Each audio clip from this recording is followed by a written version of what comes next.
இதயத்திலே கோயில் கொண்டு அமர்ந்தவரே, இமயம் என காத்து நிற்கும் குரு அவரே.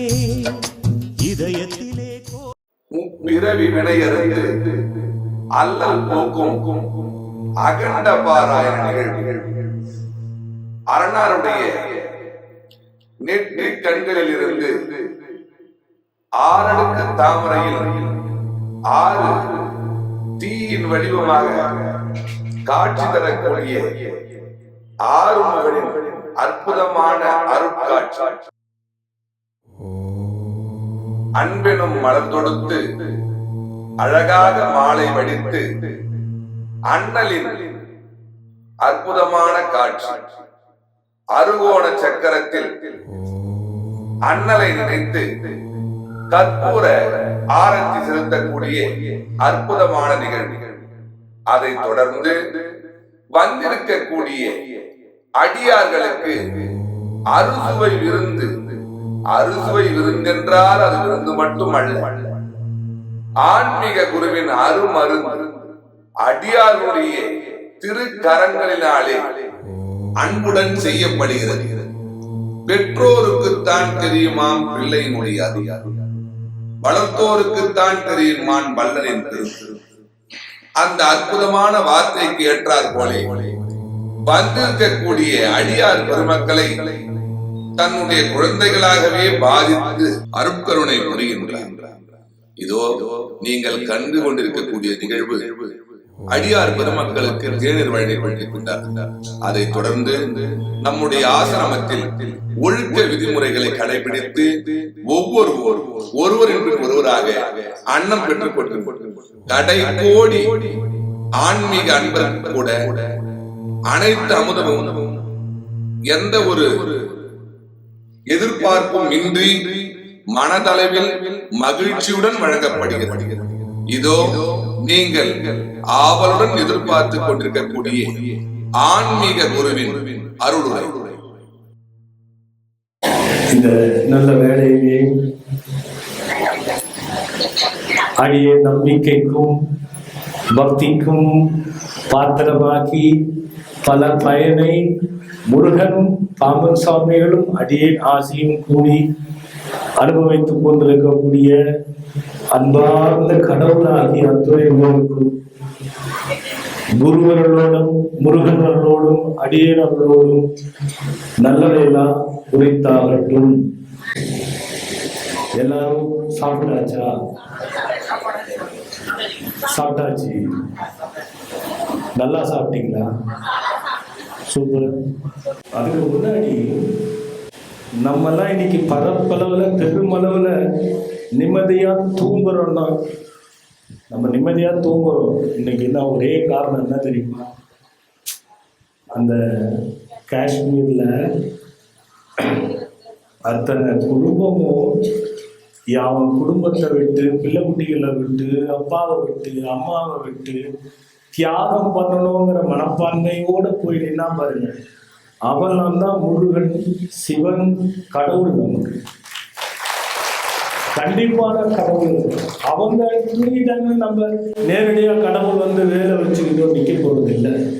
அவன் அன்னைக்கு நாட்டை காக்கிறதுக்கு அத்தனை உயிரை இழந்தாங்களே, அவங்க எல்லாம் எவ்வளவு ஒரு பெரிய கடவுளாக நமக்கு இருக்கும். சிந்திச்சு பாரு. ஆசையெல்லாம் விட்டுட்டு மக்களை காப்பாற்றணுங்கிற கொள்கையோட படிச்சு, கொள்கையோட வேலைக்கு சேர்ந்து, கொள்கையோட வீரமான நாடெஞ்ச அந்த ஒரு ஆத்மாக்களை நம்ம என்ன நினைப்போம் யோசிச்சு பார்க்கணும். இல்லை, அவங்க தான் கடவுள். அவங்களுக்காக நம்மால் என்ன செய்ய முடியும்? நம்ம ஏரோப்ளைன் எடுத்துன்னு போய் நம்ம போரிட முடியாது. ஆனால் அதை விட பல சக்தி உங்களுடைய உண்மையான நம்பிக்கை இருக்கு பாருங்க. அது பல ஏவுகணைக்கு சமானமானது. அது பல இந்த பக்திகள் எல்லாம் ஒன்று கூட்டி 2 நிமிஷம் நம்ம அந்த முருகப்பெருமானை பாம்பன் சுவாமியை வச்சு மௌன அஞ்சலி செலுத்துவோம். ஒரு 2 நிமிஷம் எழுந்து நின்று மௌன அஞ்சலி செலுத்துவோம்.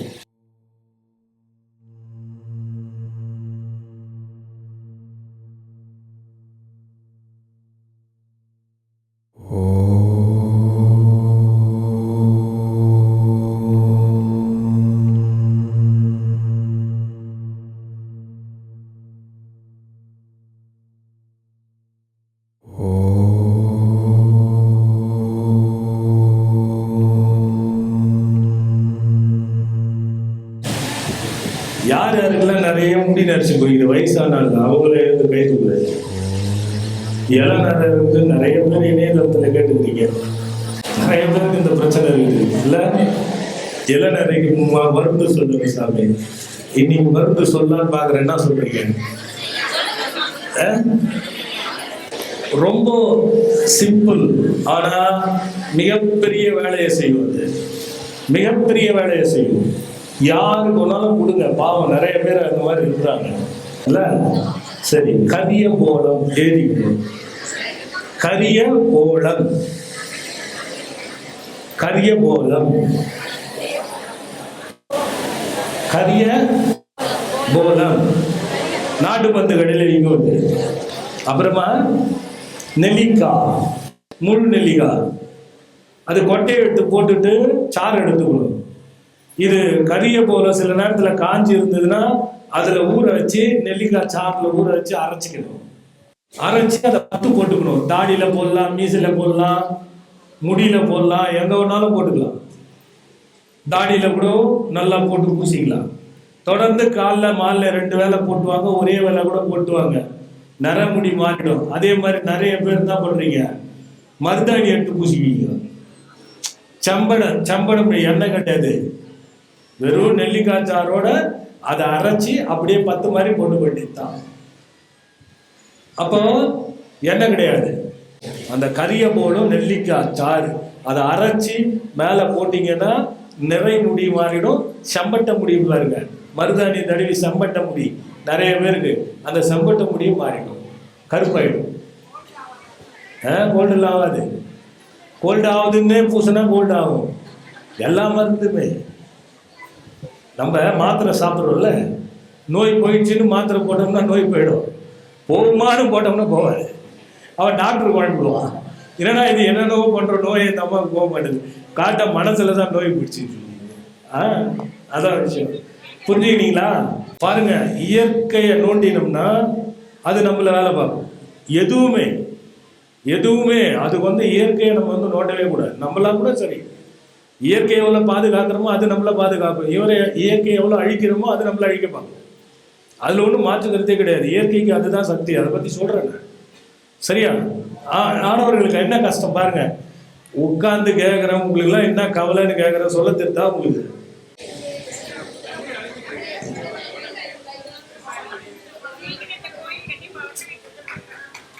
வரவேற்கத்தக்க ஒரு விஷயம். விவசாயம் அழிஞ்சிட்டு இருந்து அதை காப்பாற்றணுன்றது உண்மைதான். தமிழை எந்த கொம்பனாலையும் அழிக்கவே முடியாது. ஏன் தெரியுமா? தமிழை அழிச்சிட்டான்னா உலகத்தோட எண்டுன்னு அர்த்தம். தமிழ் அழிய போகுதுன்னா உலகம் அழிஞ்சிடும். இதுதான் நிஜம். இது யாரும் தெரியாம சொல்லிட்டு இருக்காங்க. நம்ம ஃபேஷன் வேர்ல்டுல போயிட்டு இருக்கிறோமே தவிர எந்த கொம்பனாலையும் எந்த மொழிகளாலையும் தமிழ் அழிக்கவே முடியாது. ஏன்னா அவன் வலிக்கும் போது அம்மான் தான் கத்தி அவனை மம்மின்னு கத்த முடியாது. அவன் சாகும் போது அம்மான் தான் கத்தி அவனை, எந்த மொழிக்காரனா இருந்தாலும் சரி. அவன் இங்கிலீஷ்காரனை கூட மம்மின்னு படுக்க மாட்டான், ஐயோ அம்மா தான் படுத்தாவணும், அம்மான் தான் படுத்தாவணும், ஒரு வழியே கிடையாது. தமிழ் அழியக்கூடியதில்ல, தமிழை குறைச்சிட்டாங்க. தமிழ் அழியவே அழியாது. என்னப்பா நம்ம பேசுவோமே, நிறைய இருக்கு நம்ம பேசுவோம். ஆனா என்ன தெரியுமா, யூடியூப் பாருங்க, உலகத்தை கத்து கொடுக்குறாங்க. தமிழ்ல நீங்க தூய்மையா பேசுனீங்கன்னு வச்சுக்கோங்க, நான் சொல்லக்கூடாது, தொடப்பத்தை இங்கு வைக்காதீர்கள்னா 1 மணி நேரத்துல 5000 பேர் பார்க்கலாம். தொடப்பத்தை இங்க வைக்காதீர்கள் அப்படின்னா 1 மணி நேரத்துல 5000 பேர் பார்க்கறான். உண்மையாக இத மாதிரி தினமும் வழிபடுகள் நான் தமிழ்ல பேசினா 1 மணி நேரத்துல 100 பேர் பார்க்கலாம். உலகம் எங்க போயிட்டு இருக்கு? நம்ம தான் தம்பி காரணம். தமிழ் வந்து அழியவே இல்லை, நம்ம தான் அதை விரும்பாம தவிர்த்து தள்ளிக்கிட்டே போறோம்.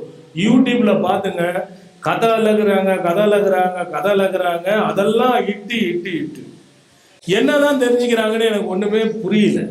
அந்த பிள்ளை நான் நினைச்சு கூட பார்க்கல, அப்படி ஒரு அற்புதமான விஷயத்த சொல்லு. நீங்க எல்லாரும் சொல்றீங்க, நிரூபிக்கிறீங்க. நான் அதை படிச்சேன் பாருங்க, நீங்க எழுதுறத, அதுல இருந்து எனக்கு உறுதியா பேசக்கூடிய அந்த ஒரு எண்ணங்கள் வந்துருச்சு. உங்களோட படிக்க பார்க்கும்போது என்ன எழுதியிருக்கீங்க. இந்த அகண்டவாணி எவ்வளவு ஒரு பெரிய சக்திங்கிறத அங்க தெளிவுபட உரை தீர்க்கும் அவர் திருவருளே குரு அவரே எங்கள் குரு அவரே உரை தீர்க்கும் அவர் திருவருளே